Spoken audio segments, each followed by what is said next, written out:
I'm talking about the narrative structure of the Bible, the way the story flows. And practically speaking, when you're interpreting a text, it's important to ask, where in the story am I? Where in the story are they? I don't know if you've had this experience, but I've been in churches, wonderful Christian churches. They were teaching through the Old Testament, often for 8 out of 10 years.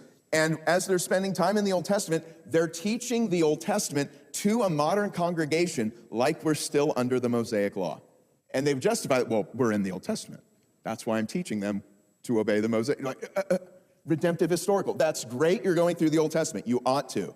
But you have to ask the redemptive historical narrative question. Where are we in the story? You've got to update it. So when you're teaching the Old Testament, you have to say, yes, but Christ fulfilled us. We are no longer under the old covenant. We are under the new covenant. And you have to teach that way. You can't just simply comment on the Old Testament and say, well, and it applies to you in this way.